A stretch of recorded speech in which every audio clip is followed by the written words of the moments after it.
വീട്ടിലുള്ള വയസ്സായവർക്ക് എൽഡർലി ആയ ആളുകൾക്ക് നല്ല ഉറക്കം കിട്ടുന്നില്ല. സ്ലീപ്പ് ഡിസ്റ്റർബൻസ് ഉണ്ടെന്ന് പറയാറുണ്ട്. അതായത് രാത്രി 2 മണിയായാലും 3 മണിയായാലും ഉറക്കം വരുന്നില്ല. അങ്ങനത്തെ പ്രശ്നങ്ങൾ വരാറുണ്ട്. അപ്പൊ അങ്ങനെയുള്ളവർക്ക് എന്താണ് ചെയ്യേണ്ടത്? ഇങ്ങനെയുള്ള എൽഡർലി ആയവർക്ക് എപ്പോഴും കൃത്യമായ ഒരു ഫിക്സഡ് ടൈമിൽ തന്നെ എല്ലാ ദിവസവും ഉറങ്ങാൻ അല്ലെങ്കിൽ കിടക്കാൻ ശ്രദ്ധിക്കുക. ഇപ്പൊ 10 മണിക്ക് ആണെങ്കിൽ 10 മണിക്ക്, 9:30 ആണെങ്കിൽ എല്ലാ ദിവസവും 9:30 ആ ഒരു റുട്ടീൻ വെക്കുക.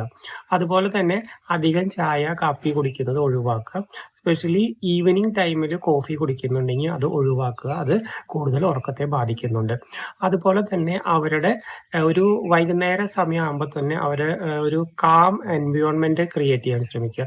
അധികം ഒച്ചയിൽ TV വയ്ക്കുക, അല്ലെങ്കിൽ അധികം ബഹളത്തിനിടയ്ക്ക് പോവുക.